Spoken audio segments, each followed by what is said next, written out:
Hello everyone, welcome to Historically Accurate. Many battles in the Three Kingdoms period shaped the Chinese history. If you are familiar with the history of the Three Kingdoms, you must have heard the Battle of Guan Yu, the Battle of Red Cliffs, and the Battle of Yilin, etc. In this video, I will talk about Guan Yu's northern expedition. In this battle, Guan Yu led his army of one state, almost forced the Cao Wei regime, which owned 9 states, to relocate their capital. If the result of this battle was reversed, the chance of Shu Han to unify China would be greatly increased, and the history after the Three Kingdoms period would be significantly changed. Unfortunately, history cannot be altered. Guan Yu's northern expedition didn't succeed in the end, but we can learn a lot from this battle. I will also compare differences between stories in the novel Romance of the Three Kingdoms and documentation in the historical records about this battle, so that everyone can better understand it. Now let's get started. First, let me briefly introduce the initiator of this battle, Guan Yu. Guan Yu was the most important military general serving under the warlord Liu Bei. Along with Zhang Fei, he had accompanied Liu Bei since the moment of the Big Bang. In novels, Guan Yu is an extremely powerful warrior, and all his enemies are scared of him.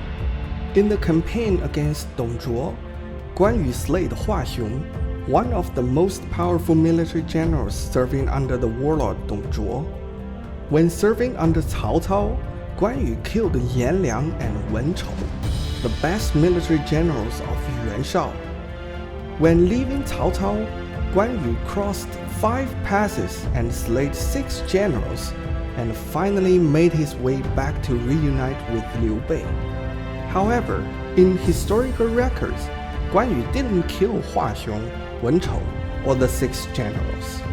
But the records of the Three Kingdoms does document that Guan Yu saw the general flag and war wagon of Yan Liang in Yuan Shao's army. He rushed in the enemy lines, killed Yan Liang, and returned with Yan Liang's head. No one in Yuan Shao's army could stop him.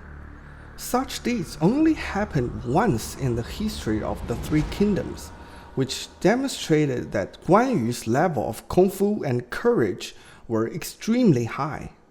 Next, let's talk about the background of this battle. After the Battle of Red Cliffs, Liu Bei ordered Guan Yu to guard and oversee territories in Jing province. Liu Bei himself started a campaign to seize control of Yi province, and also successfully seized control of Hanzhong commandery in Hanzhong campaign. Although Cao Cao was defeated in Hanzhong, he still had troops nearby, which was a constant threat to Hanzhong, so Guan Yu decided to start northern expedition to attract Cao Cao's attention and relieve Liu Bei's pressure. Prior to this, Guan Yu had been managing Jing province for more than 6 years. In these 6 years, he helped Jing province recover from years of wars and also strengthened the combat effectiveness of the army through training. At the same time, he trained a powerful navy.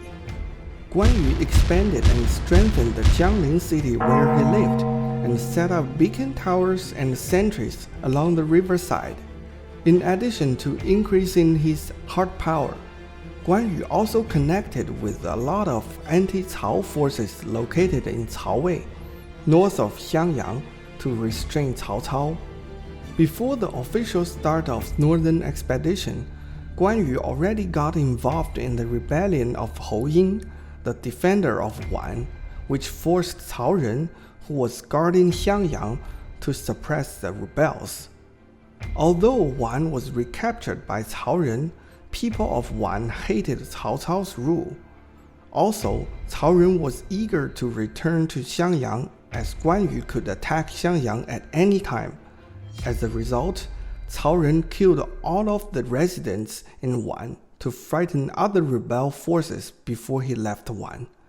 This brutal behavior almost cost Cao Wei a huge price later. These sufficient pre-war preparations of Guan Yu are actually not mentioned at all in the novel Romance of the Three Kingdoms.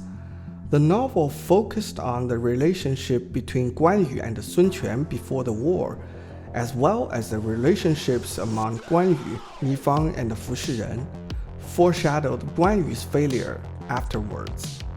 For example, Sun Quan once wanted his son to marry Guan Yu's daughter, but Guan Yu said to Sun Quan, "How can a tiger's daughter marry a dog's son?"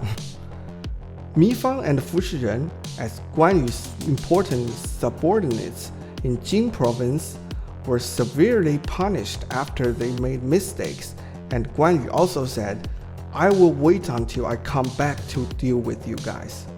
The foreshadowing in the novel did rationalize the stories afterwards, but it concealed Guan Yu's various preparations for the battle. Now let's move on to what happened next. In July 219 AD, Guan Yu ordered Mi Fang to guard Jiangling and Shi Ren to guard Gong'an County. Guan Yu himself and his son led more than 30,000 of infantry, cavalry, and sailors from Jiangling to officially start the northern expedition. Their targets were Xiangyang and Fancheng, which were north of Jiangling and were guarded by Cao Ren and Lu Chang.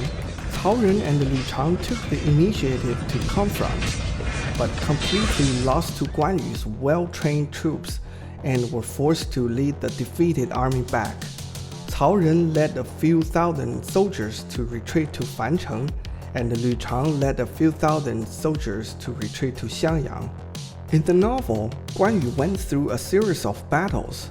Although he was injured, he occupied Xiangyang and trapped Cao Ren in Fancheng. I guess writing this way can better reflect Cao Ren's dangerous situation.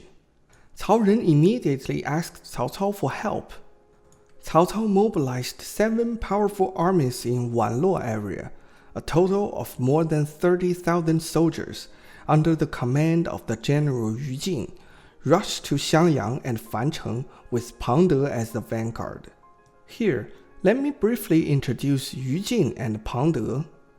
Yu Jin had followed Cao Cao for a long time and had contributed a lot to battles against the Yellow Turbans and other warlords. Yu Jin never got involved in embezzlement or favoritism and was always calm when faced with danger. He was very prestigious in the army and won a lot of recognition from Cao Cao. Pang De, originally a subordinate of Ma Chao, was very brave and battle-wise. After Ma Chao was defeated, Pang De surrendered to Cao Cao. Pang De's cousin and Ma Chao surrendered to Liu Bei. In the novel, Pang De recommended himself as the vanguard of Yu Jin. However, other people didn't trust him because both his cousin and his previous boss were serving under Liu Bei. So Pang De was prepared to die and ordered a coffin to bring with his army. He said that if he could defeat Guan Yu, he would put Guan Yu in the coffin. If he couldn't win, he would be in the coffin himself. Everyone admired him. The battle reached its climax after Yu Jin and Pang De's army arrived. Yu Jin's 7 armies were stationed outside of Fancheng after their arrival. As the vanguard, Pang De first fought several battles with Guan Yu and shot an arrow that became embedded in Guan Yu's helm. However, history books didn't mention if Guan Yu got injured from this shot. I am guessing Guan Yu didn't get injured due to the long distance of the shot and the high quality of his helmet. Otherwise, if Pang De killed Guan Yu with his arrow, his ranking in Chinese military general history would be greatly increased. This is because Guan Yu was a general who could rush into the enemy lines, kill enemy's leader, and return with the head, and Pang De killed Guan Yu. Now let's get back to the battle. It was rainy season and water level of the Han River skyrocketed. Guan Yu used his years of experience with nearby terrain and weather of Jing province and took advantage of this weather condition. After blocking the upstream river channel, Guan Yu managed to divert the flood to where Pang De and Yu Jing's armies were stationed. The average water level was 7 to 8 meters. Guan Yu himself led his navy to attack Pang De and Yu Jing's armies. The 7 armies were all defeated. Yu Jing surrendered, but Pang De refused to surrender. Pang De also killed his subordinates who tried to persuade him to surrender. In the end, Pang De fell into the water and was captured. Because Guan Yu admired Pang De's loyalty and bravery, and also Pang De's cousin was serving Liu Bei, Guan Yu tried to persuade Pang De to surrender. However, Pang De still refused to surrender and was finally executed. Wipe one great house from the world. Don't let it happen again. Bend the knee.